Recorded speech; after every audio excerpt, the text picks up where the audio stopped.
Come on in. It is time for Survivor 46 preseason coverage. Our season starts tomorrow, and Zach and I are here to cover it. Welcome to Recipe for Reality, everyone. We are live. This is my favorite podcast we do twice a year, which is predicting the Survivor 46 season, because they're all blank slates. We really don't know for sure who's going to really emerge as a star or not. We have no preconceived notions of most of these people. I know Zach's favorite is Big Brother premiere day, or speculation minus Survivor. So it's like Christmas. Yeah, this is like Christmas. Yeah, this is like Christmas. We get it 3 times a year. Big Brother once, Survivor twice. So this is so exciting. Zach, how are you? Are you excited? Tired. I feel that. I'm in the throes of Survivor. Survivor is all my brain thinks about right now, whether I like it or not. But I am very excited. I'm excited to watch people play Survivor. I'm excited to see kind of what a new group of people has to bring to the table. I can't wait to see. I feel like 45 ended on a pretty high note. I mean, Dee's a great winner. Because she is such a good winner, I think that we're looking towards a potential very exciting we're looking towards a very exciting 46 season. Interesting, Dylan. I don't know if you know this. I mean, I'm sure you do know this. Jeff Probst coming out saying there will be no more villains on Survivor. I don't think that that's necessarily true. Yeah, I listened to the interview. If you haven't listened, Rob has a podcast, amazing channel, amazing podcaster, Rob Session, Survivor legend. Got Jeff Probst on for his 5,000th episode. And I will say, Jeff has softened a bit. And I think the main sentiment is they're not going to cast people who are going on the show to cause drama. But we're still going to get Survivor villains. I mean, Dee was a villain. Jam Jam even was kind of a villain at times. Like, I don't think they're going to go out of their way to cast them, but I think they're just going to naturally emerge. And I think we see that with this cast too. We're going to get villains. I'm going to tell you right now, Q's a villain, Venus is a villain. Like, there are villains on this cast, but I don't think they were cast because they're villains. I think they were cast because they're really interesting personalities, and they're going to play a little more strategic. I think that's the thing, is they're going to still keep the very strategic people in, but it's not going to be like, we're casting you because you said you're going to come in and wreak havoc and be a bad person type deal, because I think that is kind of what they want to stay away from.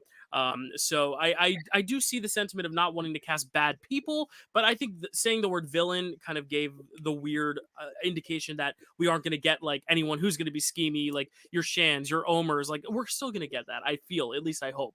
And if they're all softies, if they're all heroes, then I think that makes a lesser show. So I'm hoping that will not be the case. But we do have heroes and villains alike on this cast, and I can't wait to get into them. Have you looked at this cast at all in a broader lens? Are you a fan of this cast from what you've seen? Are you going in blind today? We do have all the resources in case anyone's going in blind, because this is going to be a lot of people's first. Dylan, am going in. I'm going in blind. I want to make my own. I want to make a full prediction based off of what we're looking at tonight, and that pretty much being it. And I'm excited because I love making some blind, just like in first judgment calls, like. Right. This is what we see, what we're going to get, or are we going to get a little bit more? It'll be fun to look back at it. I'm excited to pick a winner. I have not yet picked a correct winner, Dylan, but I have correctly picked a winner who ended up as the first boot. So maybe... Hey, we've all done that. And my first boot prediction of 41 went on to win 41, Erica. So really anything can happen. Sorry for any spoilers, because we are gonna have some new listeners and some old listeners alike, which is also fun because every season, as complex as the game has become. I mean, Zach just started watching in 41.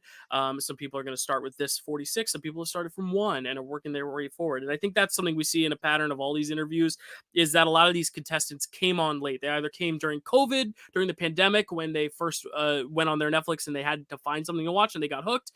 Some of them, their spouses love Survivor and told them to audition. There's a lot of them, and I'll bring them up when we get there. And there's one contestant who literally went to go get toilet paper during the pandemic from her neighbor, who is a psychic, and managed to walk in on her psychic watching Survivor and said, "What are you watching?" She said Survivor. Now this contestant's on Survivor. We'll get there as well. So there's a lot of really interesting stories, but I think a lot of these are interesting because they're all fans, but a lot of them are new fans, and I think that's kind of fun because it's like they still have consumed all the Survivor, but they're going at it in a very modern lens because they're looking at it with a completely new perspective, new mind. They haven't grown with the show; they're just watching the show evolve in a very short amount of time. We saw that with Izzy with Big Brother. You know, she binged every season twice before she went on because she hadn't seen it before, and she ended up being really knowledgeable. She was running the house for a long time, so I think it could be a benefit or a curse, but I think it's going to be a benefit for a lot of these.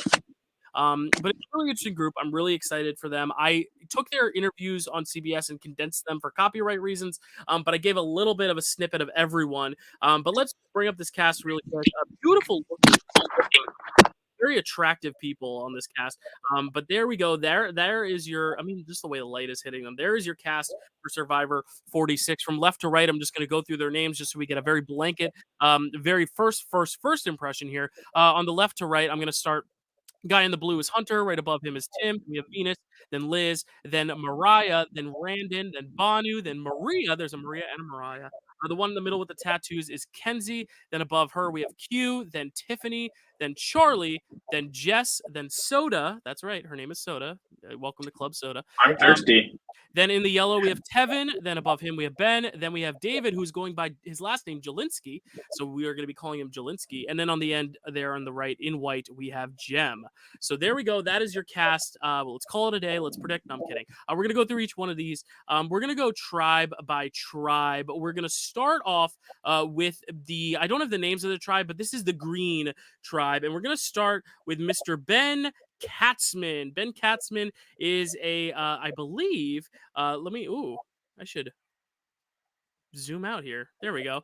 He is a music teacher. He is a guitarist. He is the real life School of Rock, Dewey Finn type deal. He teaches music to kids. Let's look at this 20-second clip I managed to find of Ben. Here we go. Outwit, outplay, outshred, Survivor! I've worked with a ton of cool artists and worked on commercials and TV shows and just be really immersed in music. All you can really go with is your gut.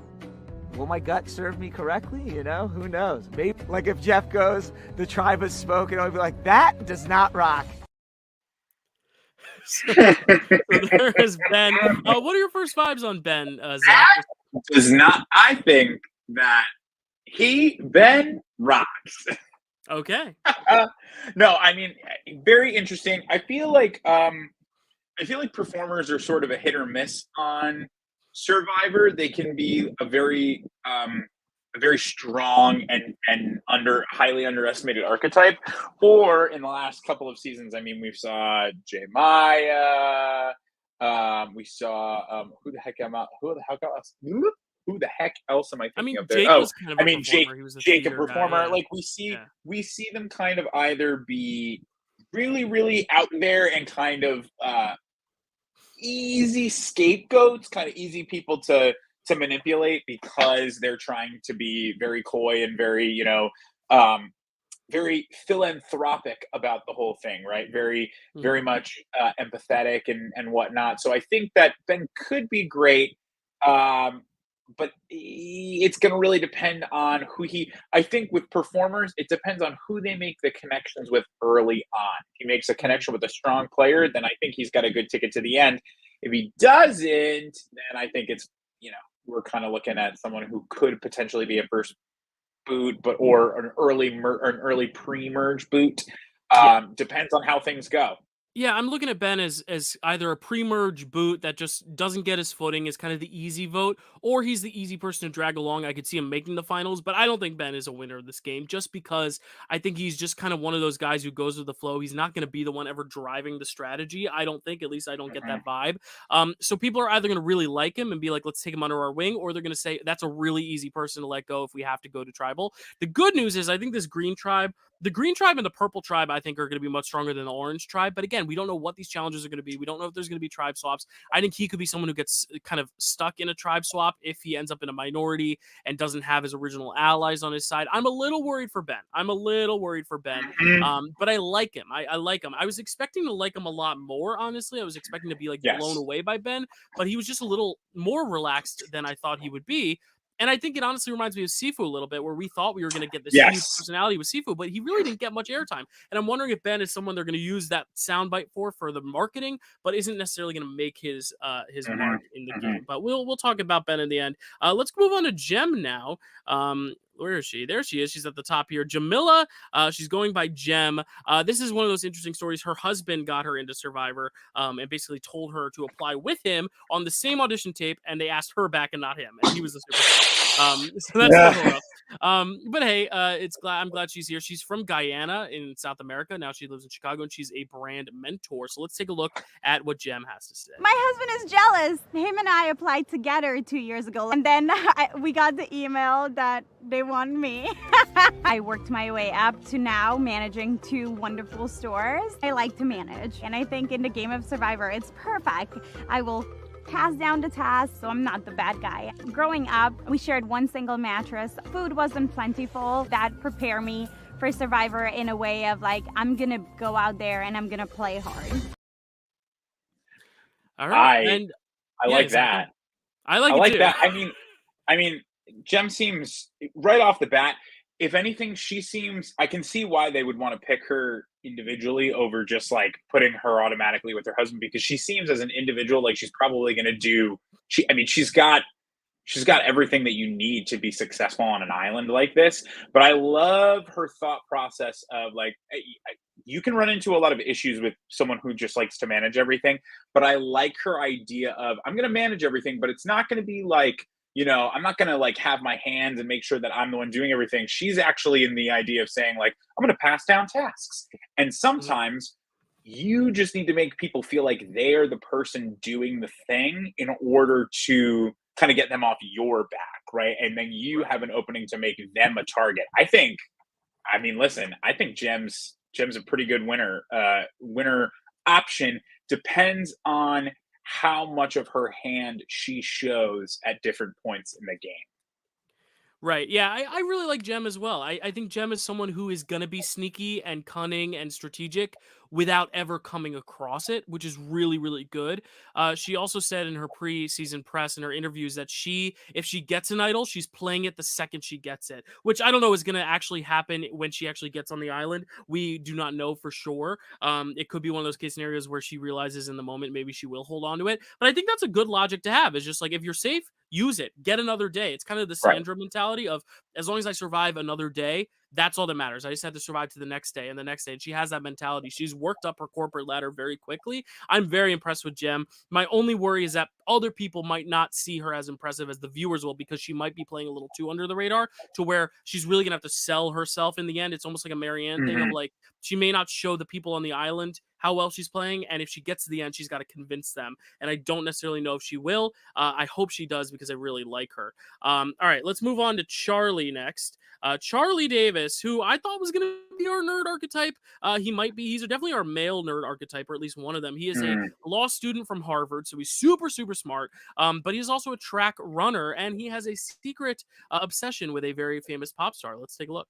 I will be in different Taylor Swift eras in different portions of the game. I'm definitely conscious of avoiding stereotypes, arrogant or a know-it-all. I was this walk-on type Rudy character on the Harvard cross-country team. Running is a really, really hard sport. I'm gonna be graduating law school in about a year. That's why it's the perfect time to be out here taking this crazy risk. Yes. Yeah. So there's Charlie. I'll give my thoughts on Charlie first. Everyone loves T Swift. Yeah. I like that. He's trying to appeal to the younger generation. I think he's saying a lot of this stuff to get on the TV, but honestly, I think he's going to be a lot blander than his like nerd archetype usually is. Usually the nerds are very present, very strategic, very out there, very outgoing, kind of like Carson, very always in the strategy. But I feel like he might be a little passive, which could be good for longevity, but I don't know if he has that killer instinct to win. He's almost playing it like he's a lacks athletic jock than he is playing up the nerd, which I like in terms of minimizing threat level. But I'm just worried he's not going to be as engaging, as easy to get along with, as easy to open up with, because he's kind of so self-aware of this nerd stereotype that he doesn't want to play into it. Because honestly, nerds do well in Survivor. I would play into it. I mean, Zach Wertenberger didn't, but that's a little bit of a different scenario. But like Carson did. You know, like some nerds have good success. So Drew last season, great success. So I think nerds have a good track record. So I don't know why you wouldn't want to play that up. Like, I'm just nerdy. I'm good at puzzles. Keep me around. I'm unassuming. But maybe he just really wants to be taken more seriously. But I think it's gonna kind of make him a little duller from a viewing perspective. I don't know. I wasn't as high on Charlie as I thought I would be, in terms of just how much I like him. But I think he's gonna be a well-rounded player. Zach, what are your thoughts on Charlie? Yeah, I think if anything, Charlie seems to know how to work the television angle of this, like, you know, the Taylor Swift, very good personality, nerdy for sure, but not in a way that's like, I think like Carson was nerdy and it was like kind of outright. Charlie's nerdy in a way that's like, he's almost like kind of cool, like not in a way that's like too not in a way that's too, what's it called, like, you know, oh, he's a nerdy guy trying to be cool. But I think that, like, in all honesty, an archetype like that works extremely well, because it means that he's going to probably have a little bit more. He's going to have some more options over other people. Like, I think sometimes the nerd archetype, and again, I've only really seen Zach Wertenberger, but when the nerd archetype, you know, cast member really gets cocky and kind of starts feeling like they're smarter than everyone else, that's when everyone starts to turn on them, or that's when everybody kind of wants to walk away from either working with them or seeing them continue any further. I don't think Charlie's going to have that problem. I think he is the perfect amount of, like, he's nerdy enough that he will probably have a lot of great and very like progressive ideas to help himself in the game, but never so much so that he's going to think like, oh, I'm so much smarter than the jocks, or oh, I'm so much smarter than the people who have like athletics as their only thing that they're good at. I would say we're probably looking at either like a right before merge boot or like late merge vote out. All right, cool. Yeah, I agree with all that. Next, we've got Maria and Mariah. Let's start with Maria. Maria Gonzalez, 48, from Dallas, Texas. She's a parent coach. I don't know if that means she coaches parents or she is a coach that maybe she coaches new parents. Maybe, yeah, like maybe it's like how to coach, handle your children type deal, like a. I don't know what they call those. I guess they're called parent coaches. She also worked. This is a fun fact for us. She worked on Broadway as a physical therapist, which is really cool. Very so cool. So I mean, she's obviously a healer. She's a nurse. She's used to like helping people. She's used to, or like a nurse. You know, she's very caring, compassionate. She is playing the motherly role. Let's hear what she has to say though about her motherly instincts here. I already told my kids, like, I'm gonna lie, cheat, and steal, and they're like, it's okay, mommy, don't worry. Hard things don't scare me. I've run 3 marathons. I nursed one of my children right after I crossed the finish line. Like, I'm built for hard things. As a parent, but especially as a mom, your identity becomes that caregiver. And so there were so many shoulds in my life that I should be doing. Survivor's my must. I'm playing now. This is for me. I like her. Go ahead, Dylan. Yeah. No, I really like her. I think there's just some people that you're just immediately like, I like her. And honestly, in a game where, you know, challenge strength is important, I always look at the older women as like a potential target, because she's almost 50. I don't want to say older woman because that's not old, but like in Survivor context, that's old. And I'm always worried. But then Carolyn did it. Julie did it. Like, there are these older figures who do a really good job. So I'm not worried about her. I think she's going to do really well. I think she's honestly got more longevity than someone like Tiffany, who I think she fits in a similar archetype with from 41, because I think she has a little bit softer of an edge. Like, Tiffany was still a little bit feistier, whereas I don't think Maria's going to be that feisty. I think she's going to be a little bit to the cameras, but I think she's going to be so easy to get along with. But at that same time, she might have the Heidi problem of being too likable at the end. But Heidi made it to the end, didn't get any votes, or got 1 vote. So she could have Heidi upside, or like, you know, just early pre-merge because they keep losing downside. But I don't even think she's the first boot if that tribe loses, because so far who we talked about, I think they would boot Ben or Charlie over her. So I really like her. I don't have anything super big to add, but I think you said it. She seems like a mixture of Tiffany and Heidi to me. Like, she's got, and I think like Heidi had a lot of great personality in terms of like She was easy to get along with, but no drive game wise. She had drive game wise, in like obviously you want to win, but not enough drive to really want to do anything about it. Whereas Tiffany had a lot of drive to win and to do things about it, but no, like her personality did not serve what she was trying to do, which is gather and rally things together, and then just kind of like it would fall flat. It sucks, but honestly, if she can kind of bridge the gap with that, that would be good. Yeah.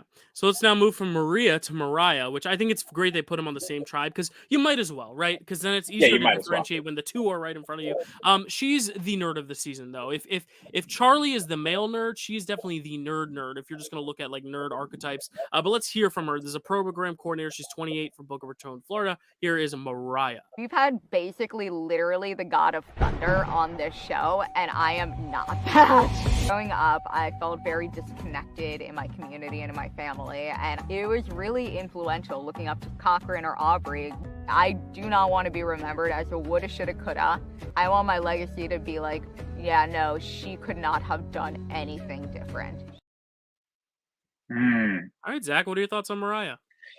I love some comedy on Survivor. So there's nothing better than it.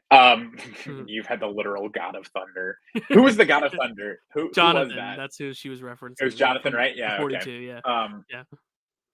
I mean, like, I think Mariah to me, unfortunately, right, in terms of like strength for the tribe, if we're looking at a potential first boot for, like, if we're looking at a potential male first boot and a potential female first boot, I think she's probably, of the people we've seen so far, based off of nothing except for judgment on how she sees herself, she's probably the person who they could say if they're only looking at tribe strength. But I mean, we've seen like, look at Franny. Like she I think in our very much reminds me of Franny. Yep, and she's on the green tribe, so she's going to remind us even more of yeah, she ranked pretty low for us in preseason, and then she became a huge player. So like I see, again, Mariah seems like she needs the proper what's it called? The actual proper connection to help get her far. I mean, listen, if Franny doesn't have Matt, she might make it a lot farther than she actually does on her season. If Mariah has no Matt and she ends up, getting in with a group who really wants to just take her far, I think she could do it. Love that she loves Dungeons and Dragons. It's funny because you brought up Franny from 44. I think she reminds me of another player from 44, Kane. I think she's the female version of Kane, like very nerdy. Oh my God, yes. But not like dorky. There's a difference between like dorky and nerdy. I think Carson is more of the dorky nerd. She and Kane are more of, and even Franny are more of just like the nerdy nerd. But she's also, it seems like she'll be easy to get along with. She's very chill. And I think chill is good. She's going to be easier to get along with, I think, than Ben, who's also playing it chill, because Ben is a little bit more of an outlier. He's a little bit more of an oddball, not a weirdo, but like, an offbeat, quirky guy. She is a little bit more like, I could sit down and have a conversation with her, probably no problem. Her and Maria and Jem. I think those three women on the same tribe are going to really vibe well together because they all seem very easygoing women. And I think if this tribe gets some grounding and wins some challenges, even if they lose one or two, I think they might boot the guys before they turn on one another, because I think Jem, Mariah, and Maria are all so likable. The only thing is, like, I just think this Mariah has the killer instinct that a lot of other Survivor winners do. Like, we saw Dee, we saw Jam, we saw Marianne, this killer instinct. Even if Marianne was a big softy teddy bear, she had a killer instinct, which I don't think Mariah has, to where I'm looking at like a Franny to Kane placement of like 7th through 9th, kind of right in the middle of the merge. I think she would make the merge just because I don't think she'll be the first. I think so too. But I don't see her getting to the end, though she does say she doesn't want anyone to think that she could have done more, which means she might just go out the gate swinging, which could be bad. But I'm excited to see what she brings to the season, because she is very unique. She's very different than all the rest. Next we've got, I'm going to type in his full name, because every time I typed in Tim, any words that had the TIM in it went up. Here's the last player on green. This is Tim Spicer. He is a college coach, so he's not a parent coach. He coaches college kids, but not in the way you would think. There's a difference. He coaches kids on their academics and how to survive college more so than like any sort of sports coach. But he is a very built guy and he has a good family. And he said his favorite, for any Deep Cut Survivor fans out there, he said his favorite Survivor is Shamar, or the one he relates to. He wants to play like is Shamar, who, if you've seen Shamar's season, the guy who got medevac for getting a piece of sand in his eye is not necessarily who people would go to first. But it was just a funny answer. So, hey, any funny answer I'll take over some very generic rote ones. And I'll go through at the end who each one said they would play like. But here is Tim's clip. If you've never seen a black fish, that's me. It was Tim Swim's Speedo Spice. I train high school students on how to apply to college, and I train college students on how to survive college. For my sons, this is an opportunity for them to say anything you put your mind to, sons, you can do it. Zach, what are your thoughts on Tim? God, I want Tim to win. I want him to win so bad. I know that he probably won't win. You never know. But I mean, like, what a character. Characters on this show always make me nervous because they're either going to be in the realm of like easy boots that people just kind of want to get rid of, or really, really phenomenal strategic players who, because of their character, get people to like them and get people to stick with them. And so Tim really, for me, fits into any of those. Any of those wagons is kind of where I think he'll be drawn along. It's just a matter of where he hops in first. I mean, the fact that he coaches high school kids on how to get into college is pretty big in and of itself. So I can see him like having a kind of plan at all angles, but it's going to be a matter of, can he get people to kind of do it with him? And that's where things are gonna go for him. Yeah, I think he wants to be the leader of his tribe, which I think in the early phases of the game was a good thing. If you're not Bruce, I think it's a good thing. Even Bruce, though, he made it far in the game. Like, that's the thing. The thing with Tim is, like, I think he's going to be someone who has to manage his threat level at the merge. I think the merge is going to be the hardest spot for him because he is someone who, if you're in the end game, I just think he has a very good shot of getting to the final three and pleading a case. He's a very popular winner pick out there, Zach. I'll tell you that. But I don't think he's pre-merge just because he's so strong and valuable. But I could see him maybe being either a swap or merge boot where, like, he just ends up being such a big threat that, like, hey, if we're merging next episode, we'll get rid of him before we merge. Or, hey, it's the earn the merge. Half of us are safe. Tim's vulnerable. I think Tim is someone who really has to make sure that he's surrounded by the right meat shields, the right strength around him, because he is going to be such a threat because he's not only physical, but he's clearly funny, clearly a character, clearly likable, has a big family, wants to provide for that family. But I do like him a lot, and I think he's going to be great. I know a lot of people are high on Tim, but let's look at the Sega tribe in general. Do I have a picture of the Sega tribe? I don't think I do. Oh no! Wait, let me see if I can get a Sega tribe picture. Sega tribe. Stand by. Sorry guys. Sega tribe. Here we go.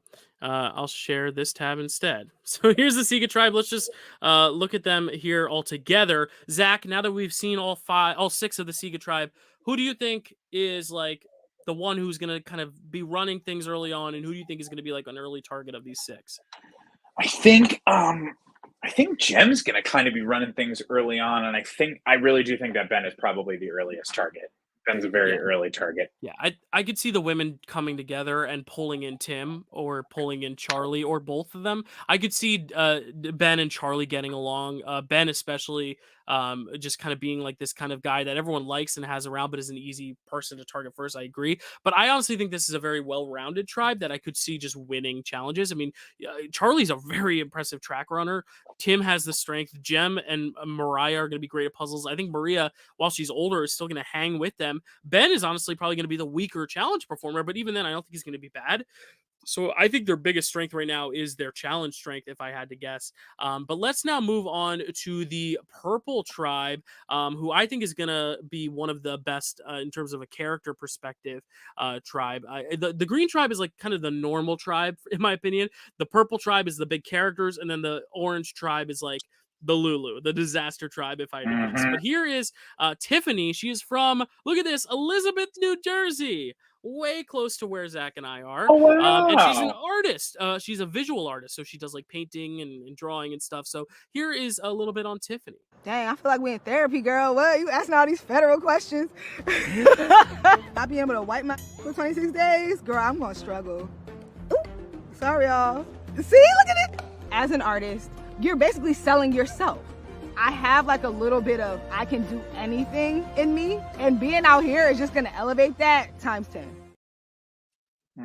Yeah, there wasn't there was a lot of interview and a lot I had to cut down, but Tiffany is like one of the most entertaining presences. I think you said it with Tim, like the big characters are always such a question mark because it's either you're such a big character that the show is going to pump all the confessionals out of you before you go home pre-merge, or you're going to be someone who's just such a big character that they need to get rid of you in the merge, or you're going to be such a big character that you're sitting there on finale night and the audience loves you, but maybe the game isn't as friendly to you, or you're going to be Jam Jam or Marianne and you're going to win it. So I think the big characters nowadays, it's so hard to read, but Tiffany's definitely going to be probably one of the biggest characters, especially for the women on the season. I love her. I just love her energy. I think, you know, the whole, like, I have to wipe my ass for 36 days or for 26 days or whatever. Like, I just think that's so funny because it's very relatable and she's going to be very affable, very fun, very friendly. I don't necessarily know if she has the cutthroat nature right now, but she does at least present a lot of confidence, which I really like, and I just don't see her ever being someone that people are going to be annoyed by, because even her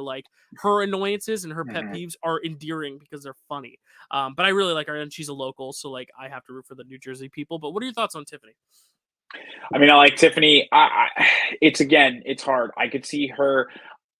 I think it's easy to say like, oh, I can just see her going out super fucking early, but I also think that it's easy to say that like I could see her getting in with somebody or a group of people and letting that kind of carry her through a good part of the merge or through a good part of the pre-merge into the merge. And then like, do I think that she's necessarily the one sitting at the end? Probably not, but I think she seems too big of a character to not be involved in a good majority of what's going on, even if it's like right up until the merge and then she goes right before merge, or she's in merge and then they utilize, like, she's going to be, you could just see that she'd be great for like jury reactions, like while they're sitting there watching. So I'm going to say Tiffany's probably either like the first merge boot or early merge, like probably nowhere, or early pre-merge, nowhere in between for me. All right, cool. Let's move on to Jelinski now. David Jelinski, who's going by Jelinski. We love a character like that who's like, you're gonna call me by my last name, because there's been so many Davids and no Jelinskis, I guess is his mantra. He is the youngest person on the cast. He is 22, but wait till you hear him speak. He does not sound like A, 22, or B, the youngest person on any cast, or C, young at all. But he is a Las Vegas native. He was born and raised there, and he is a slot machine salesman, which is such a unique profession. There's a lot to talk about with Jelinski, so let's take a look. What other fan has a Survivor slot machine in their bedroom? When you see me, you're not thinking of someone who is super analytical, super intelligent. You think of someone who wants to smoke a doobie on the beach, but very devious. Both of my parents were addicts, so I knew from a young age I was gonna have to parent myself. In a game like Survivor, I feel like you gotta be patient and calm, and my life has definitely prepared me for that. You will be on the jury, voting for Jelinski to win. So Jelinski, Zach, what are your thoughts on Mr. Jelinski? What is that voice, man? What is that voice? Yeah, what is that voice? Interesting enough, he gives me good soup. He gives me JD vibes. You remember JD? I do, and I agree. I think he's someone who's going to play so hard out the gate. This was someone, he said in his interviews, I listened to his elongated interviews for Rob Has a Podcast, and he said that Jeff told him in casting, he was like, you can't win this game. But like, I'm excited to watch you, but like you can't win this game. And I think when Jeff tells you that, you have a lot to prove. But I think Jeff is self-aware enough to know that like you're on this show because we want to see what you're gonna do. But like, if Jeff's saying you're not going to win this game, you've got a long road ahead of you. Now, I don't think that means he can't. Like, obviously, anyone can. We've seen anything happen to Gabler.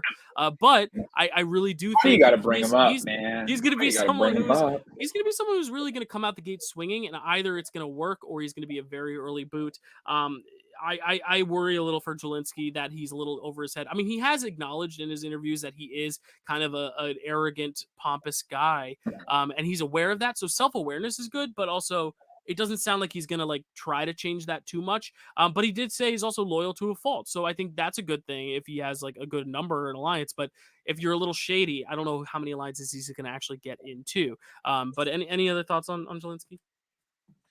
Yeah, nothing more than you've already said. I really can't get over how much he reminds me of JD, even just like the fact that he loves basketball. And I think of like that shot in that season where it's JD being like, and he misses. Like, it's just so good. It feels very similar in vibes. Now, that is, if he can get his footing, he seems like an underdog. I could see him having a really great underdog story. But the problem with underdogs is that underdogs only are underdogs if they can make it far enough to actually have any sort of pull or status. Right. So, if he makes it to the end, I think he's like a 0-vote finalist. Yeah, like I think that's his ceiling. All right. Let's move on to Jess. I love Jess. She's so sweet. Jess Chong from Toronto. We got our first Canadian here. She's a software engineer. The outfit she's wearing in that picture, she made herself. That's a fun fact. She's very silly, very animated. Let's hear from Jess. I think they probably just think I'm a little bit on the silly side, and maybe hopefully younger than I am. My fearlessness and my like self-starterness about doing all that stuff was really helpful, and I think it's going to help me in the game a lot. You don't have to be this, I'm gonna elbow my way to the top person. I want to show people you can kind of do things your own way. So here's the thing with Jess. I like Jess, but I don't necessarily know if she's right for modern era, new era Survivor. She would have been a really great contestant maybe 10 years ago. But my own worry is that she's going into this with no plan of I'm just going to be cool, going to be fun, going to be friendly. Yeah. I don't think she's your first boot because I think this tribe is also very strong, and I think they're going to want to go for someone they don't trust. Jess is going to be someone you trust, but can she win this game? I'm worried she's not cutthroat enough, and honestly, she's one of the only people who said she didn't have a plan. There's two people who were making it very clear that they didn't have a plan. Jess is one of them, and I don't think it's necessarily a bad thing to be adaptable, but you have to have some sort of plan. And I know that's a big thing you're a proponent of, Zach, is having a plan. But I like her a lot, but I don't know. I think I don't know.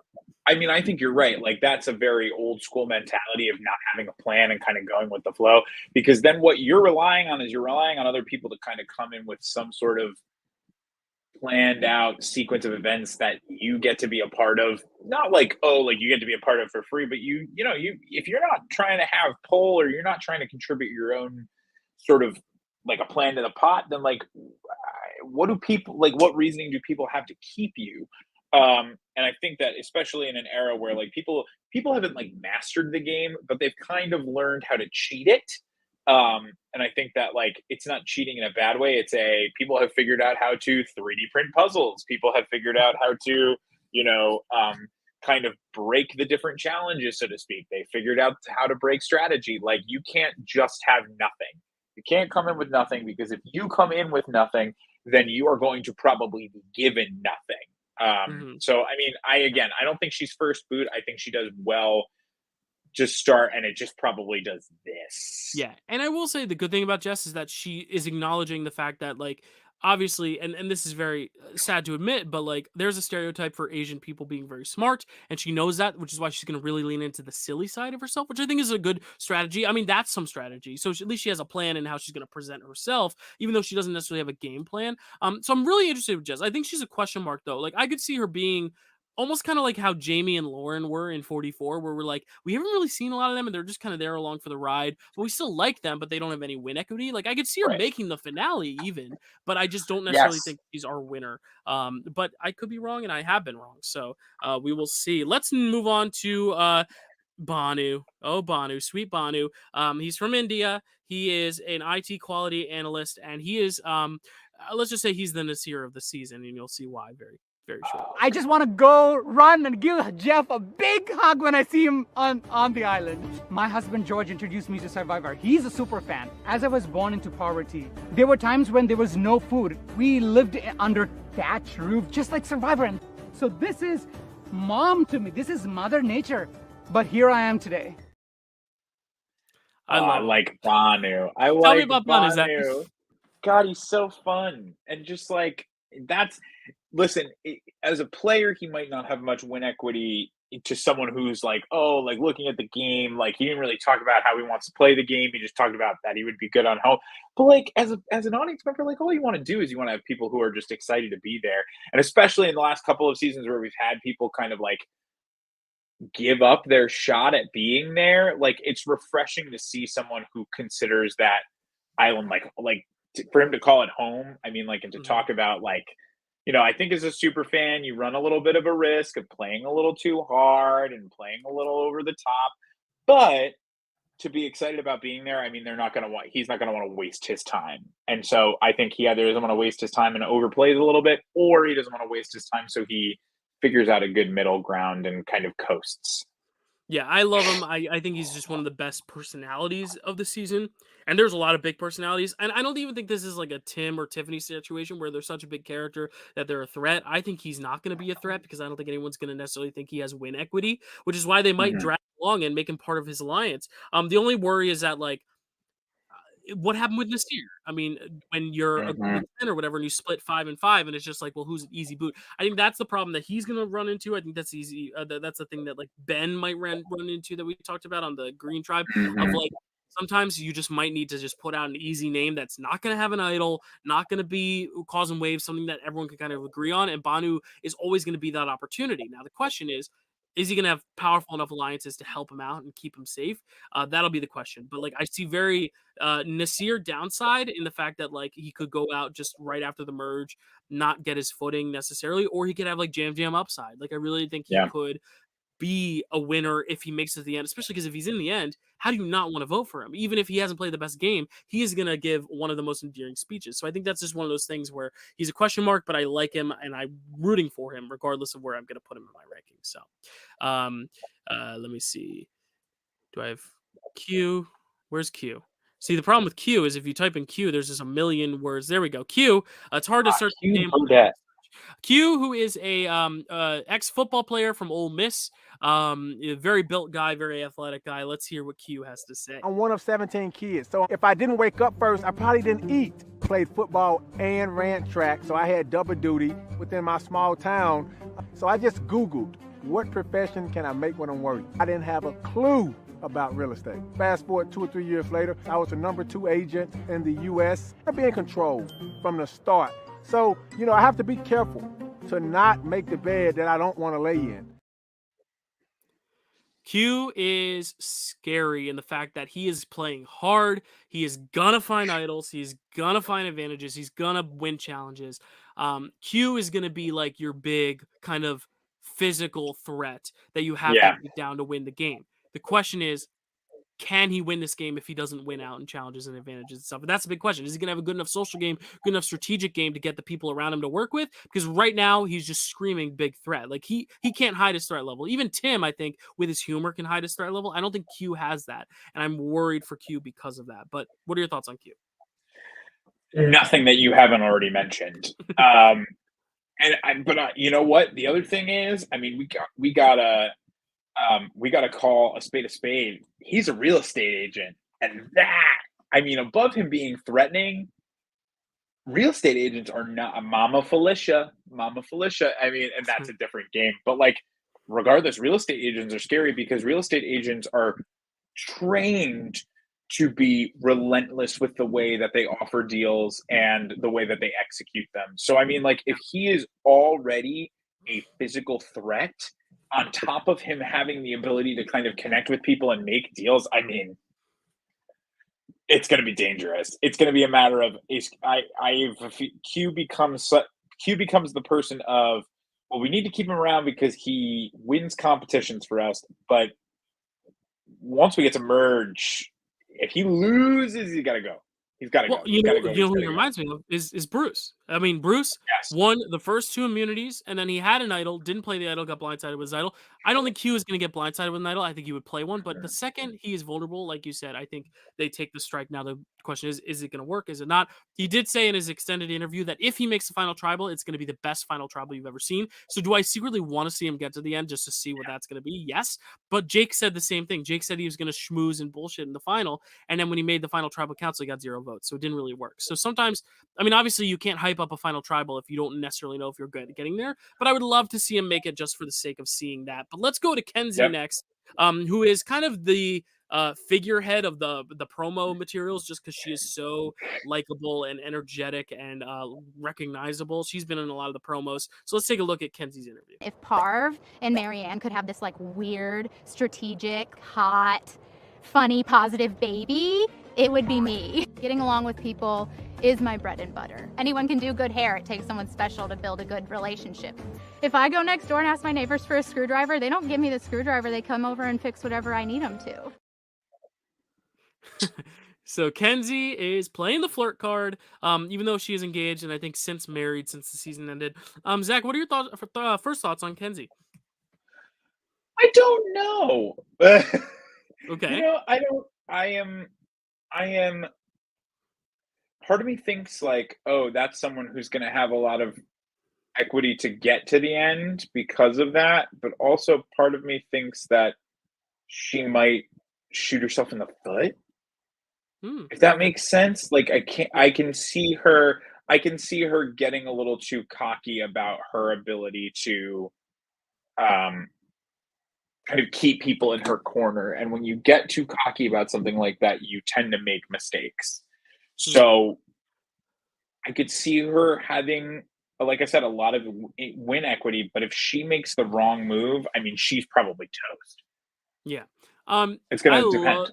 I love Kenzie. My only worry for Kenzie is the last season they watched before they went on the island was 44, and she is the exact hybrid of Jam Jam and Carolyn. She looks like Carolyn. She's got the tattoo. She's kind of zany, kind of quirky, but she's charming. She's a salon owner. Who else is a salon owner? Jam Jam. Yeah. I don't necessarily think, though, a salon owner is the profession that's going to make people go, oh, she's a salon owner. We got to get her out because that's what Jam Jam was. I think they would think that if she said she was a cop or a lawyer or a doctor. I think salon owner isn't a threatening occupation. It's just the fact that Jam Jam just played that is going to make people worried. The thing that she should do is play a Jam Jam game, but make everyone else feel like she's a Carolyn. And I think that could be her strength because I really think she's so friendly, so likable. If you listen to her like extended interview with Mike Bloom, it is just some of the most easy conversation you've ever heard. She's the one with the psychic with the toilet paper. She went to the psychic's apartment to get the toilet paper. I figured. Saw Survivor playing and decided she wanted to try it and got casted on her first interview. I really like Kenzie. I think she's going to be one who we're going to be seeing the whole season. I think she's going to go deep just because also she's such a great character. And not in the way that she's like silly or there's anything weird about her. She's just really charismatic. She's got the Riz, as the kids say. So I really like Kenzie. Got the Riz. But let's look at this tribe here. This is going to be the Yanu tribe. Hold on. Let me pull them up here. Give me a second. Yanu. There we go. Share this tab instead. There's the Yanu tribe in all their glory. There's Jelinski in the middle. Q on the left. Banu on the right. It's a little blurry. Kenzie right there in front with Tiffany and Jess. First instincts, first impressions. Zach, let me go to a clearer picture maybe. Actually, I don't think there is a clearer picture. Zach, first instincts. Who's in danger? Who looks like they might... Jelinski's in danger. Q's probably running shit. I could see Q and Banu hitting it off. Q and Banu, okay. Yeah, I could see that. I think they have the two best energies. It's just a matter of if they think they'll click or if they do that. Yeah, I'm getting another pattern than I'm getting on the Sega tribe. I think the women are going to all join up. I think the women are going to get along well. Tiffany's very funny. Kenzie's very funny. Jess is very funny. They're all funny people. And who's the funniest of the three behind them? Probably Banu. And I think they could maybe swing Banu. I don't think Q's going to be in danger because he's strong. So I do agree. I think Jelinski's in danger. Maybe Banu's in danger, but they're going to need him for... The thing is, you're going to need Banu for camp and Q for challenges. So they might end up, if they lose twice, they maybe get with Jelinski and then maybe they turn on like Jess or something. Kenzie is pretty small, just looking at them all at once. I didn't realize she was that small, but I don't know. I think Kenzie's going to have an easier time working with the men than maybe Jess will. That's just my first instinct, but it's going to be really interesting to see how that goes. Let's move on finally to the Nami tribe, who I'm calling the hot mess tribe, just because every year there seems to be a hot mess tribe that just kind of doesn't get their footing. It's like the Lulu curse, the Ua curse. Here's Hunter. He is a science teacher from Mississippi. He went to school to be a doctor, but then decided to switch to become a science teacher because he loved substitute teaching so much. So here's Hunter. He's the normal one of the 6. I promise. It only gets crazier from here. Here's Hunter. Can you imagine being a high school teacher, them seeing me in my underwear running across a Fijian island? I chose to not go to medical school. I want to hide the fact that I'm a mental person. And Hunter is a guy who's really just out here to have a good time. But I'm here to win, but I need them to think that. There's Hunter. Zach, what are your thoughts on Nothing Hunter? like a guy who refers to himself in the first person or in the third person. I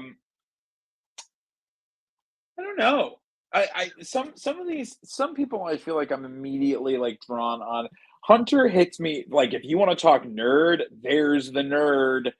There he is. Dylan, do you know who Hunter reminds me of? And I know he'll watch this because eventually he will, and I might even text him and tell him to do it now. He reminds me of Austin Ronald Scott Wilson, our good friend from Lights, Camera, Action, Facebook Survivor. He reminds me very, and maybe it's just a substitute teacher thing, and like his love for like just the game of Survivor and kind of wanting to be here as part of the love for it. But it's very similar to like he gives off the fact that he is probably going to know exactly how to talk to people and how to maneuver, but will he be able to hide how smart he is or how interesting, how interested in the game or the show that he is? Yeah. I think the good news. I'm actually curious to see the rest of the tribe before anything else. And I think that's the good news for Hunter is I think he's on a tribe with a lot of huge personalities, a lot of very obvious boot threats, like people that you're gonna want to just like cut off or are worried you're gonna like get beat by at the end. Like I think Hunter's gonna be the most normal, so he's gonna be able to slip through. I think he's gonna be the biggest challenge, help in that tribe as well. And I get the nerd stuff, but he comes across, if you just look at him, he's got the scruffy beard. He looks more like your challenge guy. He doesn't look like a nerd, which I think is going to help him. I honestly think Hunter's going to be someone who is going to be a really big contender to win it, but is just not going to get that far because other people are going to see him as very strong and, be able to cut him off before he gets to the end. Almost like your final boss, your Ricard, your Jesse, the person that you just... He's such a well-rounded guy that he's going to win. The thing with Hunter is he's a little boring, but I think on the island, you kind of want to be boring because you want to be likable enough that people like you, but you don't want to stand out. And I don't think Hunter's going to stand out in a threatening way. And I think at the end, the people who are going to win the game are going to be like, oh, Hunter's really good. We should cut him off here.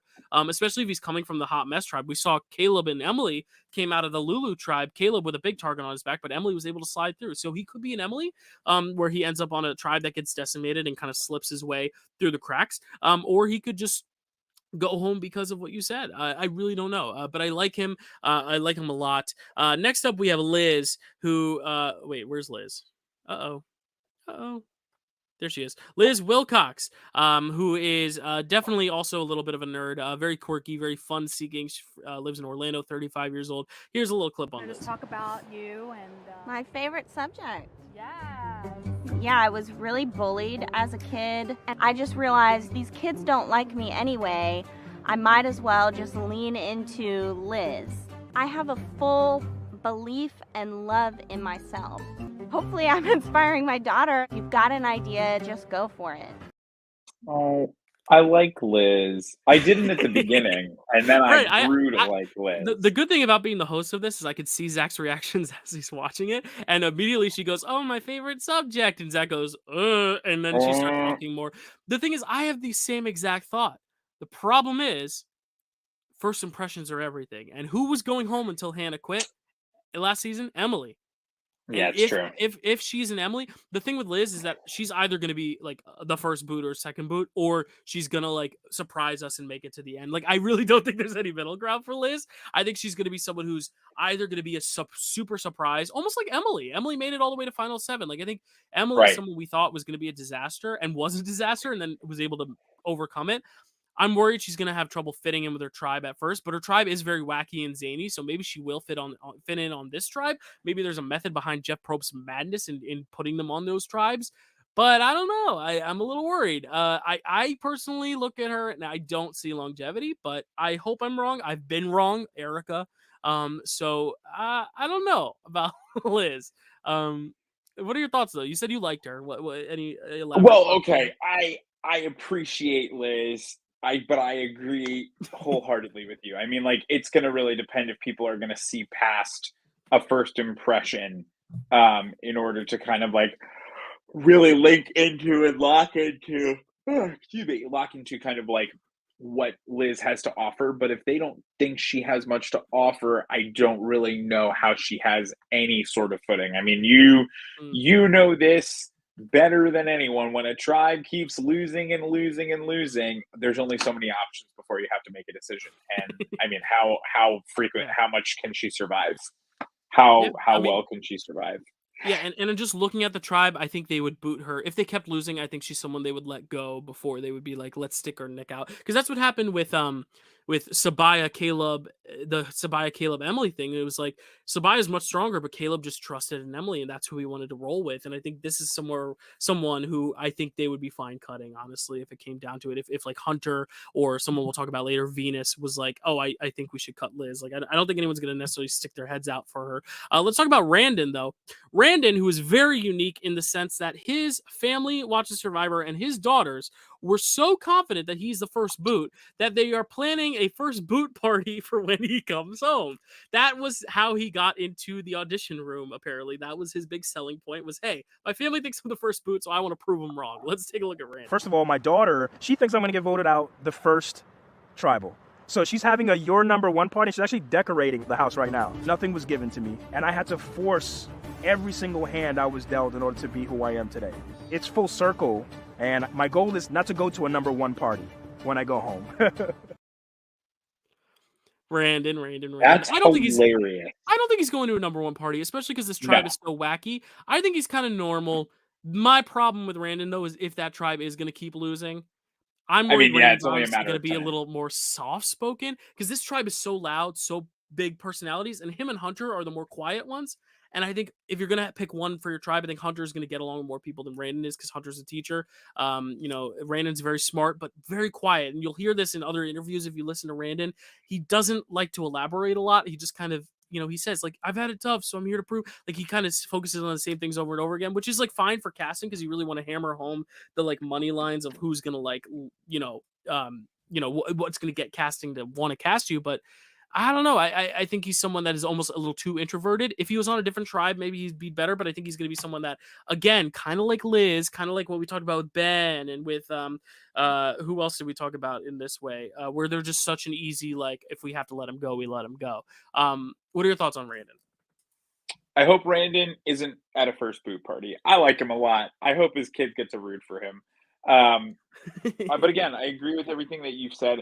I don't have, from a first impression alone, all of these seem pretty accurate. I think the only thing we've really kind of disagreed on is, I don't think we've disagreed actually really on anything. I think I think I like Kenzie and Tiffany a little bit more than you do, maybe. But not even. That's but really the not only one too, we've too disagreed much. on. Yeah. Randon, if it really, so far I'm just looking at him like this, looks like a tribe that will lose a lot. Like it's never good, and it's always by luck of the draw, and you hate to see it. And there's always one pre-merger that you're like, who? And I feel like Randon might be the one who's just like, we look back and we're like, I forget Randon. Which is not, I feel bad saying that now because he's probably gonna be like the breakout character of the season. But I don't know. I like how his name's Brandon, but he's going by Randon because we had a Brandon go by Brando last season. I think that's fun. But let's turn our heads. Let's pop open a can of Coca-Cola because we're talking about soda. Love some soda pop. Thompson. Is she gonna pop off our screens? We'll see. She lives in New Jersey, another local. She's a special ed teacher. Her favorite hobbies are singing, taking walks, and doing random crafts. Is this your wife, Zach? That's literally my wife. A New Jersey teacher. Well, except for the walks. Loves she hates walks. Singing and doing random crafts. But let's hear what Soda has to say. Getting a reward with spaghetti bolognese. Specifically with red wine. Chef's kiss. I've been teaching for the last 3 or 4 years. I'm gonna be married now for 6 years to the love of my life. I think I have what it takes because the thing about trauma is it leaves you resilient. I didn't even know who my parents were, and here I am. That doesn't say Survivor written all over it. I don't know what does. Oh, shit. Right. I have a fucking winner pick, don't I? Winner pick. There it is. Zach, tell me about Soda. No. I shouldn't say that she's my winner pick. I just am a sucker for people who remind me of Rachel at all moments of time. And she just reminds me so much of Rachel. She actually reminds me so much of Rachel and so much of me because she doesn't even know who her parents are. That's not why she reminds me of me, but like that's like coming through the adversity of like overcoming something with your family is something that I am very much like a relator to.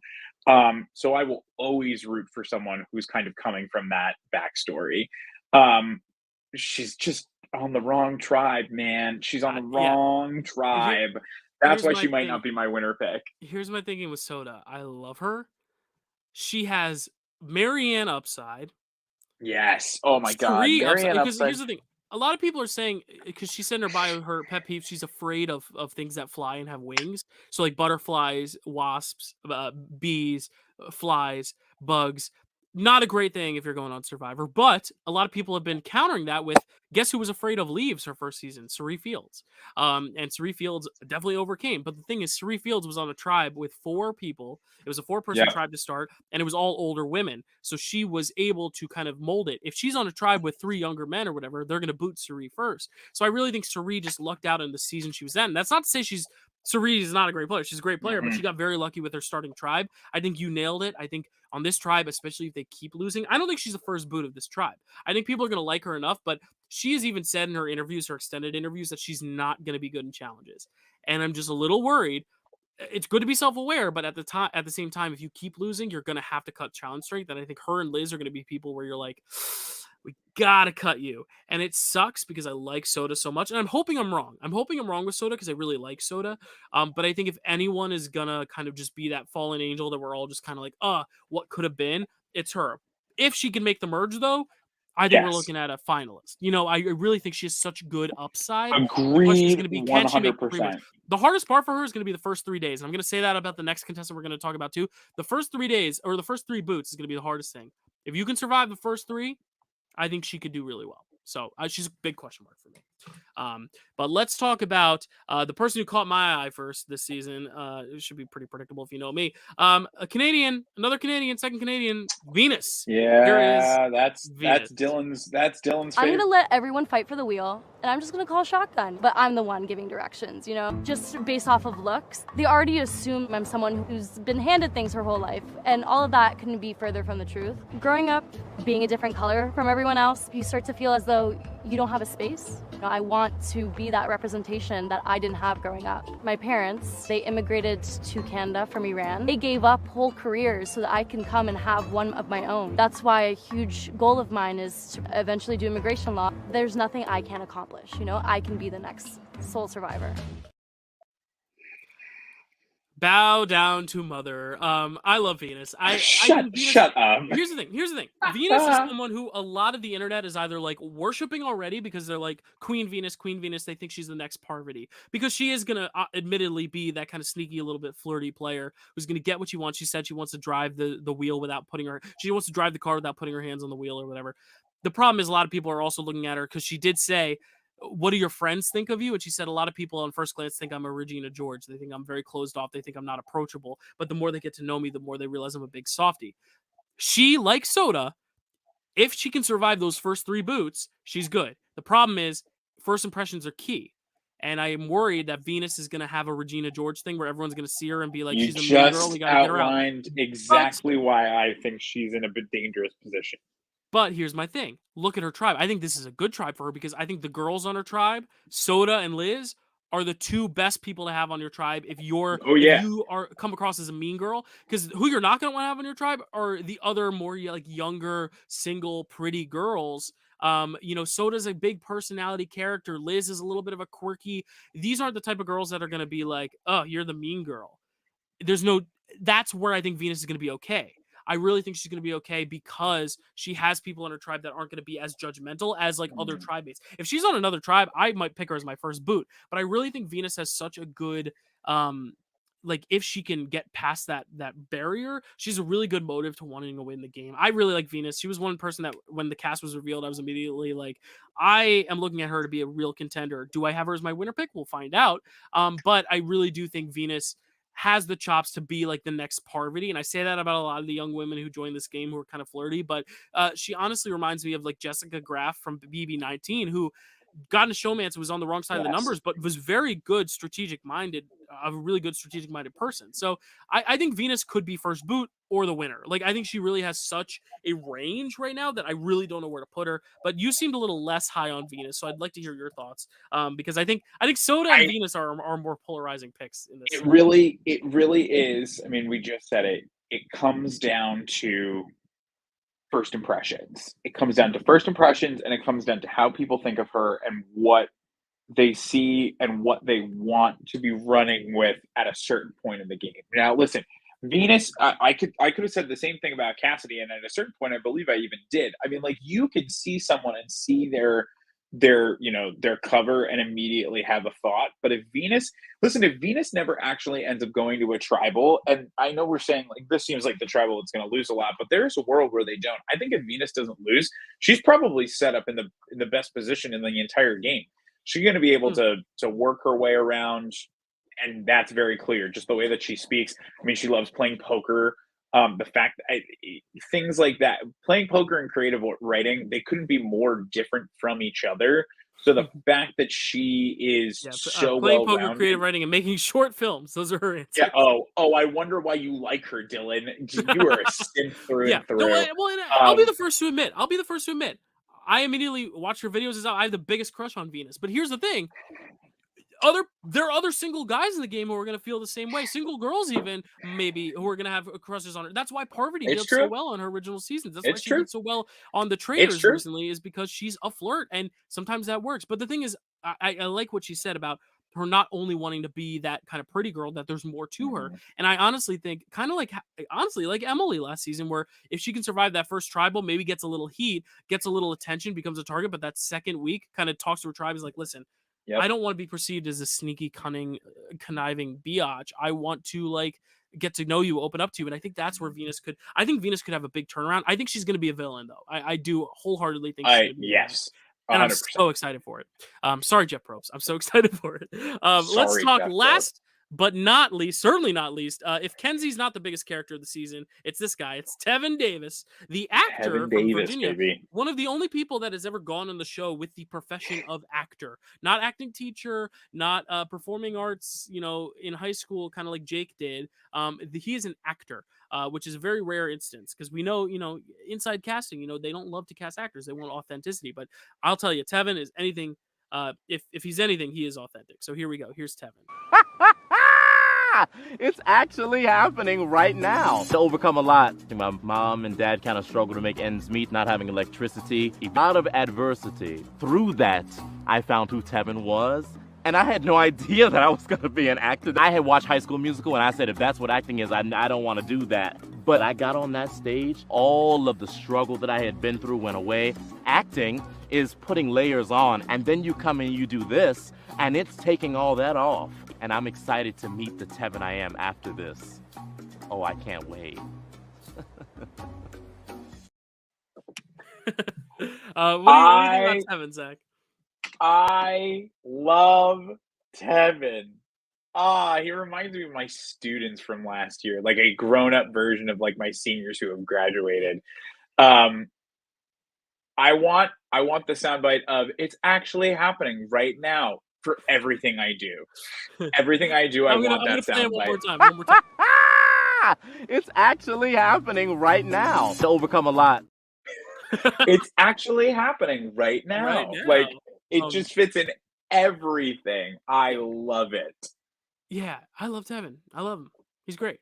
I think he's going to be a big character, but I think he's also going to be really good at the game. Like, he's going to be good in challenges. He looks strong. He looks built. I mean, he's someone who I think is going to get along well, guys and girls. The thing with Tevin in this tribe is that this tribe with Liz, with Soda, with Venus, I think those are going to be very early first boots, even Randon. Whereas Tevin, 5-10 years ago, might have been a first boot just because he was a little bit more of an outsider. But now that Survivor is becoming more diverse and more inclusive, you have people like Tevin who are going to be like the people running the show. As we saw with like James. So I'm really excited for Tevin. The problem with Tevin is like he can't hide.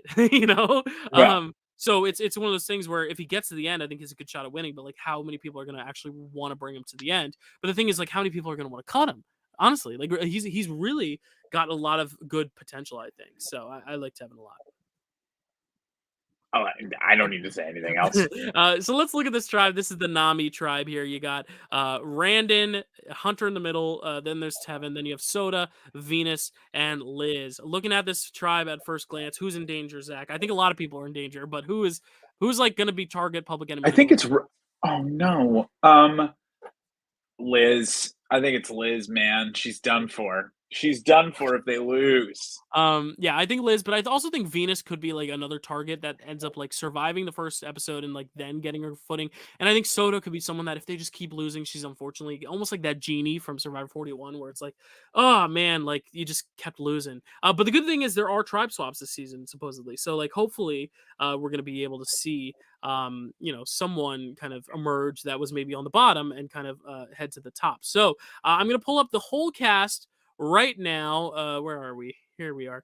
And we're gonna now rank how we think these contestants are gonna place just based on first glance here. There is our tribe. There is or not our tribe, but our season here. And now Zach and I have to do the tough task of guessing who is going to go first. Now I want to give one bit of tidbit behind the scenes stuff. I have not looked up spoilers. I don't even think there are spoilers to look up because everything's so sequestered. But there's one thing that some people have caught on to that in the edit of the trailers that I just wanted to bring attention to. It could mean nothing. But last season, there were only two people who weren't shown in the initial trailer at all. We didn't see their faces. It was Hannah and Sean. And what happened with Hannah and Sean? They both. Oh, yeah, right? truth.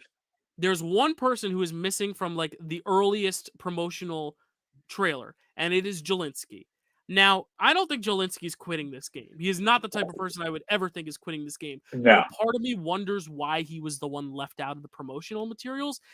Are we looking at a potential medevac or a quit for some reason scenario? Or is it just a matter of he just happened to miss out on the promo? Or is he just going to be an early boot and he didn't have enough content? Or is he one of those people that is just such an odd enigma that they're just not putting in the trailer because they want to save him because all his moments are so big? So that's kind of my biggest that's my only tip of like one person that I don't really know if I can put them.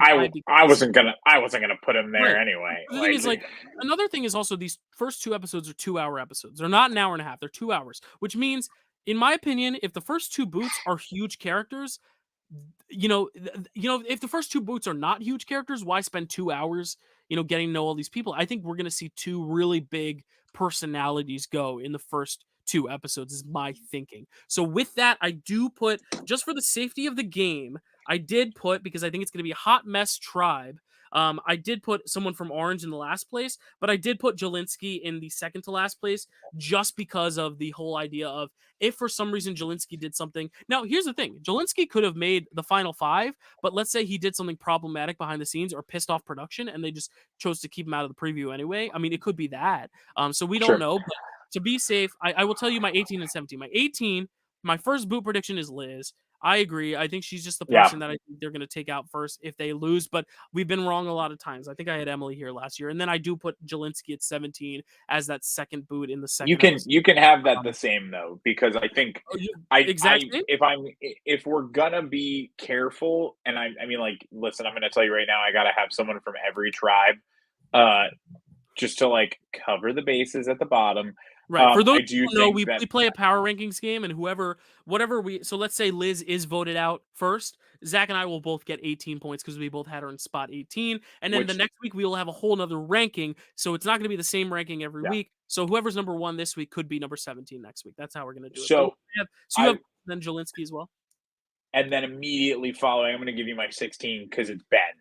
And just to cover the bases, do I think Ben's tribe really goes to tribal? Probably not. I mean, there might be a double tribal scenario. We could see that happening. I do think that Jasinski's tribe might even be fine and safe, honestly, because I think Q could easily bring them to victory along with everybody else kind of helping out. But I think those three at the bottom, those three seem to me like the most obvious, rub people the wrong way or have some sort of like reasoning that they can't connect nearly as fast with everybody else. And sometimes on day one, that's all that matters is you can't connect with people as quickly. And because of that, you've got to be the vote. Yeah. So at number 17, as I said, I have Jelinski for a similar reason, just because also he's not in the preview, so I was worried that he might be. I mean, he could even just be like a medevac that we're all like, ugh, it sucks because we wanted to see him play. Or maybe Yeah. he just pissed off production and maybe he gets 6th, 7th, 8th, and it's just they didn't want to put him in the trailer. I don't know why they didn't put him in the trailer. So that's why I'm playing it safe and putting him at 17. At 16, I sadly, and I know you're going to have it a lot higher because you should, but I have Soda at 16, just because I think if that tribe does lose Oh, a I few don't off have the bat, Soda. I don't have Soda higher, actually. oh, okay, I have Soda at 16 Not though, much just because, higher. and this is our season predictions too. So like, I'm not gonna go one of each in the bottom because I think the Green Tribe is gonna win a few more. But I think Soda, if the Orange Tribe loses a few, I think Soda is gonna be like a second boot. Even though Venus might rub people the wrong way, I think people like Tevin and like Hunter might sway and get out Soda just because she's a liability in challenges, which is sad because I love Soda for preseason. Also, she's afraid of things that fly, so maybe she quits. I don't know. No, I'm not manifesting any quits because we hate quits. And then I'll just say my 15 because it's also your 16, which is Ben. That's where I think if they'll lose one, the Green Tribe, it's Ben. But we're Mhm. pretty much lockstep right now. Who's your 15? I'm gonna go with Dylan. I know you're gonna disagree, but I think I have to do it. I think Kenzie is my Oh, 15. I don't okay. know. I don't get great vibes from Kenzie. She seems like she could make it to the merge, but even in making it to the merge, it just seems like she's gonna be such a character early on.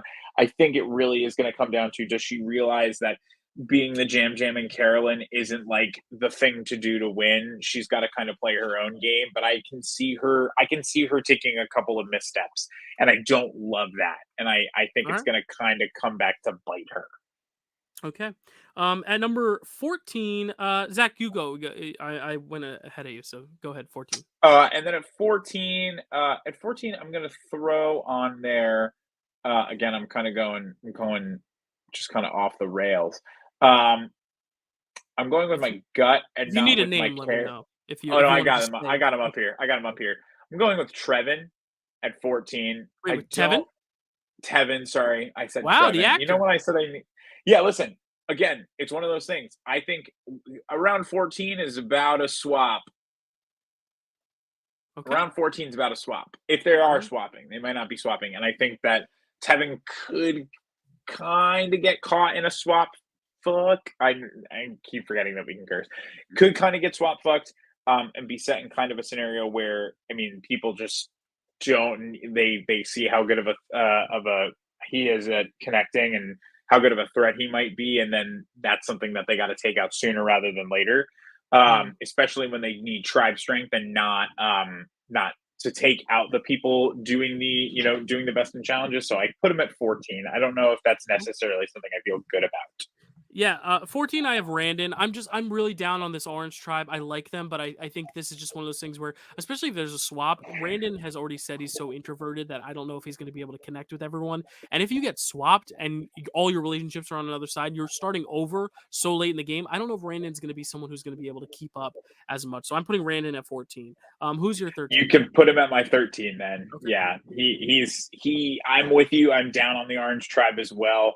I think that, again, it's just going to be a matter of, I don't think he does enough to withhold himself in a great scenario with the people Yeah. he's with, Yeah. So especially if he swaps away from people he hasn't been talking to. So it's not clear when they're going to merge or do they earn the merge. It's around the 13, 12, 11 range. Last season, 13 was Maya, 12 was Sifu, 11 was Caleb. That's kind of the scenario we're at. So we're around the merge tribe era, which is why 13 I put Charlie. I think if that green tribe does go in with big numbers, Charlie could be someone easy to snipe because he's not the most threatening, but he is cunning enough that people are going to be like, well, maybe we take out Charlie now. And I think Charlie's just going to kind of slip through the cracks there. I don't see Charlie going far in this game, which is why I have him at 13. Even though a lot of people are high on Charlie, I'm not necessarily one of them. So I have Charlie at 13. Who's your 12, which is like the earn the merge phase / the first merge boot? Who do you I have? think this is probably where Jess goes for That's me. who I have at 12. I have Jess at Yeah, 12 I as think well. that's where she goes. She goes right at 12. She does not make the merge. And this is where they take out like you're too old school, you can't hang, it's not worth it. All right. Who's your 11? This is usually where they split the tribes up, but this is kind of like your first juror, maybe. Who you have as like the first juror? I will say, I think Soda makes it a little bit farther, but probably sits about right here. Okay. And I'll tell you right now, Dylan, following her at 10, I have Venus. I think they follow, based on your predictions, I think they follow each other right out the door because they've probably been working together well enough, and they're just going to probably go boom, boom, one right after the other. So just like Emily last season being the last Lulu at 10 with 10 people left, you have Hunter being the last Orange left at 9. So that's pretty amazing. So we're both banking on that Orange tribe getting decimated a bit. But here's where I think they're really just going to take shots at some of the bigger threats. I think I have Tim at 11. And I know Tim is someone that everyone is so high on out there. And that's why I kind of wanted to put him lower, because I want to be like the one guy who said maybe he's going to go early, because I could see Tim just being someone who's like, guys, this guy's dangerous, almost like a Caleb. Yep. I think Tim could be like Caleb, where he's so dangerous that you need to take him out here. I think, and then you did your 10, so I'll do my 10. I have Banu for a similar reason, and as like Nasir. Here's the thing: is Nasir went around this time. That's my 9. Okay, so Banu, just because I think Banu's someone who could like make it far, but I think this could be another one where it's just like we need an easy boot here. There's idols around. There's advantages. All right, so that's your 9. My 9, someone who I just didn't know where to put her because I don't get any. She's the person I got the least bit from. I'm putting Mariah at 9, right in the middle, redhead nerd. That's my 8. All right. Listen, and it's. I know that I listen. I did my rankings very much on the fly, but I will talk about it like at 8. The reason Mariah is 8 is because I just don't see her offering enough to a group of people to push her through farther. If anything, she probably starts not to become a burden, but to become a threat to people, because she seems like where Mariah might lack in competitive threat, she makes up for in strategic and social. And that, I think, will, in a merge situation, especially around 8, when the numbers start getting dicey, that's when you want to take out someone like Mariah, who could just continue to skate by under the radar. Yep. So I will say right now, I have 8 people left, 3 guys, 5 girls. And here's how my dream scenario is going. It's been a while since we've seen an all-women's alliance dominate. And I know everyone says an all-women's alliance is the kiss of death, but I am firmly believing that we're going to see a big women-heavy final coming up. So I think this is where they take their shot. And usually 7th, 8th, 6th, 7th, 8th place is where you get your big threats out. This is where Emily went out. This is where Bruce went out. This is where Omer went out. Hai went out. Ricard, or no, not Ricard. Shan went out this area. So I think the big boot at 8, I'm putting Tevin, because I think Tevin is going to be one of those dangerous players that is going to get far, and people are going to be like, we need to cut that off. And he thinks he's working with the girls, and the girls are going to dupe him. And then at 7, I'll do my 7. I have Q, because I think Q is also going to be someone that is just going to be so dangerous that the moment he's vulnerable, and I think he's going to be safe for a little while, almost like Bruce, where it's like he's not vulnerable to like 7th or 8th place, and the girls are going to get a 1-up on him, and then it's just going to be Hunter and 5 girls. That's my prediction for the final 6. So that's, I'm going bold there, because I know it's very rare that we don't see a lot of men in the end game, but I'm thinking just based on the women, I'm much higher on the women this cast than I am the men, is what I'm getting at. So I'm going to go all in like Jelinski as my gambler. I'm going to predict that it's going to be a very women heavy end game, almost like Survivor One World, Survivor Micronesia. If you haven't seen those seasons, go watch them, especially Micronesia. It's amazing. So I think it's going to be one of those scenarios where I have a final 6 with 1 guy in it, which is a little risky. But who is going to be your number 7, Zach? And I'll let at you 7. I'm going to put Tim. I think Tim is recognized for the threat that he is at this point, and they send him packing out the door. I think that's just, you can only hide your threat level for so long. Speaking of hiding your threat level for so long, who's your last group before the finale, Zach? I think it's going to be a heartbreaker. I think it's going to be Jen, and I think it's going to be a tough pre-finale boot. I think she goes out, she plays a phenomenal game, and it's just a little too, it's too obvious for everybody else. And they say, like, we can't let her do it. And they get rid of her. And it's probably going to be the worst boot of the season. I have a very similar reason for my 6, in the fact that I think this is where Hunter's going to like win the immunity, and the girls are going to be like, we have to turn on one of our own. And I think who they turn on is the mother herself, Maria. And I think it's going to be one of those heartbreaking moments. Like you said with Jen, I think it's going to be a heartbreaking moment when Maria goes out, because I think she's going to be a fan favorite and people are going to love her. And then who do you have as the first boot of the finale, Zach, at number 5? I have Dylan Q as my first finale boot. All right. Almost I think they say we can't. we can't put him in fire making. He doesn't win the immunity. We got to get him out. And very similar, I think this is where Hunter wins immunity. And it's like what?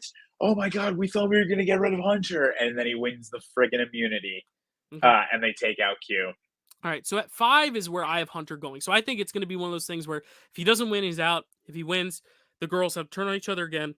But I have Hunter going out 5, and I have an all-women Final Four because why not manifest it? So I have Hunter going out in 5th spot. So who do you have? So now your Final Four. Just recap in alphabetical order who your Final Four is for us, just so we can kind of get a lay of the land. In alphabetical order, and I think that this is correct, I have Charlie, Hunter, Maria, and Tiffany. Okay. And I have not sent Tiffany out yet. I have in alphabetical order, what comes first, J or K? Jem, Kenzie, Tiffany, and Venus. So 2 people that Zach had way lower. But let's see. At 4, what do you think the fire making scenario is going to be? Who do you think gets out at fire at 4? I think Maria wins final immunity. I think she takes Hunter, and I think she puts Tiffany and Charlie in fire making. And I think that Charlie loses fire making. Charlie in the Carson spot. Interesting. Okay. I think it's like they think there's no way Tiffany wins. There's no way Tiffany beats Charlie. Like, she's gonna go home. She's gonna go home. She's gonna go home. And she beats him in an odd turn of events. Okay. So here's how I have it going down at the end. I think my girl Venus is gonna win immunity. And I think she's gonna take Jem because everyone underestimates Jem. She's sweet little Jem, the 2 little ones. And then they're gonna send Tiffany and Kenzie, your 2 big characters, big personalities, big threats into fire making. And I do think that this is where Kenzie is gonna beat Tiffany in fire, and I have Tiffany falling as like the fallen angel of the season in 4th place. Who do you have? Kenzie's too high for you. What? Kenzie's too high for you. Well, we'll see. Zach, your final 3 is Hunter, Maria, and Tiffany. Who is getting the least amount of votes in that scenario? I think Hunter gets 0 votes. Wow. Okay. I think Hunter is a 0 vote finalist. I don't think he makes any really big moves. I think he's got a couple of immunity wins, but he doesn't do much with them. Tiffany coming in with maybe 1 or 2 votes for her fire making win and her personality, but I think Mama Maria takes the season. Wow, Maria's your winner. I think Mama Maria takes the season. Interesting. Okay, so I have a good feeling about Maria. I do have a good feeling. I like Maria as well. So here's my thinking: Kenzie, Jem, and Venus are my final 3. I think this is going to be even. I think Venus is going to be a fan favorite, but I don't know if the jury's going to like her enough to give her the win. So I put her in 3rd. I put her as my 0 vote. Maybe not a 0 vote finalist. This could be one of those scenarios where everyone picks up votes. So between Jem and Kenzie, I really think it's going to be a matter of who sells himself at the end better. And I just have an inkling, like the tattoos, I have an inkling that Kenzie is going to be the winner of Survivor. That's crazy. That's crazy. Just because she's one of those people that like immediately when I saw her, I was like, she's going to be a Carolyn. She's going to be this quirky character, and then she's just so less manic than Carolyn, just as lovable as Carolyn, but she has more of a jam social side. And I really think at the end, Jem is going to sell herself really well, but I think Jem could do like a Heidi-like thing where like she sells herself really well, but the others just haven't seen her game, whereas Kenzie, I think, is going to be much more visible in her game. And just looking at the tribes, I just think of the 3, I think Venus's tribe is the more likely one to fall early, so I don't want to put Venus in the winner spot. And then between Jem and Kenzie's tribes, I think that purple tribe, aside from Jelinski not being in the preview, I think they're all very strong. I mean, I'm looking at that purple tribe. There's no one that I think is going to fall that early. I think Jess is the weakest one, and I like her prospects. I think Banu's great. I think Q is going to make it far, and I think Tiffany's going to make it far. So I think that purple tribe is just going to do so well that it could just be, and we see this a lot of the time, the tribe that is the main character of the season, if it makes sense, like the Tika tribe, or the last year was the Reba tribe. And I know like Lulu was the pre-merge like story, the Lululemons or the Lulu Losers, but it was really the Reba 4. We kept hearing that. The Reba 4, the Tika 3. I think we're going to see the same thing with that purple tribe, which is the Yanu tribe. And it's sad, Banu from Yanu. I should have picked Banu again, but I think we're going to see like the Yanu something. Yanu crew. the crew of Yanu. I don't know. I just think the purple tribe is the one I'm most confident in, so I wanted to pick my winner from that purple tribe. And between Kenzie and Tiffany, it's really going to come down to fire making. It was between Kenzie, Tiffany, Kenzie, Tiffany, Kenzie, Tiffany, and I went with Kenzie just because watching all these interviews, Tiffany is my favorite in terms of like I just could sit and watch her for hours. But in terms of who I would want to align with if I got to the island next to Venus, it would be Kenzie. So I think Kenzie's is someone who I could see myself aligning with, and I think she's going to be great. So really quickly, let's watch each of our winner picks clips one more time just to now envision them as the winner of the season and see if we have any changed minds, and then we'll go for the day. So here is my winner pick, Kenzie. If Harv and Marianne could have this like weird, strategic, hot, funny, positive baby, it would be me. Getting along with people is my bread and butter. Anyone can do good hair. It takes someone special to build a good relationship. If I go next door and ask my neighbors for a screwdriver, they don't give me the screwdriver. They come over and fix whatever I need them to. And here is Zach's winner pick, Maria. I already told my kids, like, I'm gonna lie, cheat, and steal, and they're like, it's okay, mommy, don't worry. Hard things don't scare me. I've run 3 marathons. I nursed one of my children right after I crossed the finish line.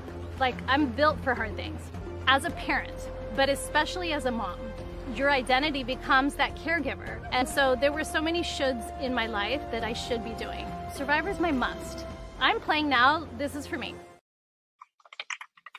We love it. There you go. That is our predictions for Survivor 46. Let's see if Kenzie or Maria can pull it out. I just love this cast, though. I mean, there's no one of this cast. I think they're great. Yeah. Even the people that I think are going to do badly, like Liz and Soda and Jelinski, I'm very excited to see them play. The only two that I kind of watched and was like, are Mariah and Randon. But even then, Randon, it's kind of a fun story, the idea that his kids think he's going to fail. So I'm really high on this cast. I really like this cast, and I think they're going to do a great job. Zach, any thoughts before we get into this premiere? Because the premiere is tomorrow, and we are going to try our best to like cover it week by week. And like I alluded to at the New Year's stream that I did, every week I'm going to add a bonus Survivor video of me talking about like my top 10 blindsides, top 10 tribal councils, just as an extra video per week, just to kind of fit the Survivor mood. So this weekend, there will be a video coming out for my top 10 first boots of Survivor. So I'm gonna do that video after this premiere in case Liz joins that list should she lose. So Zach, any last thoughts before we get into the actual Survivor season? I'm so excited. So excited. I think it's a great cast. I've heard nothing but phenomenally incredible things about this cast and what they're doing. So I mean, like, I'm excited to see a new season of Survivor. I'm excited to be done with a couple of Survivor games after this, so that I can just focus on this as my Survivor. But I'm excited. This is probably the most hyped for a cast I've been about for New Age Survivor, probably like in total of all of the seasons that I've watched so far. And I wanted to say, in a rarity, this very rarely happens. It happened in 42 where I picked Zach as 18th place and Zach picked Zach as first place, and I was correct. But Zach has Kenzie in 15th place, and I have her 1. That's pretty much one of the furthest separations we've ever had between a winner and an early boot. So I'm very interested to see. Maybe you'll be right. Maybe I'll be right. Maybe we'll meet in the middle. Maybe she'll get like 7th place. But I'm very excited for the season. It's a great cast, and I'm so excited to cover it with you, Zach. Thank you for doing this. I know we both have such busy schedules, and we were able to get this live stream down. But now we both got to go to bed because we both got to wake up early for our big boy jobs.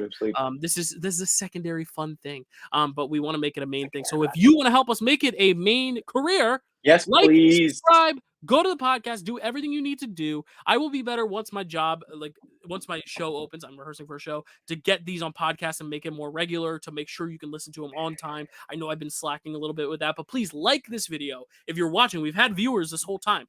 Like this video. Really? There's 1,000 subscribers. If you all like each video, this is going to be monetized, and then we won't have to do our big boy jobs, and we'll be able to put more effort into this job. Zach had to leave. Thank you all so much. We'll see you next time.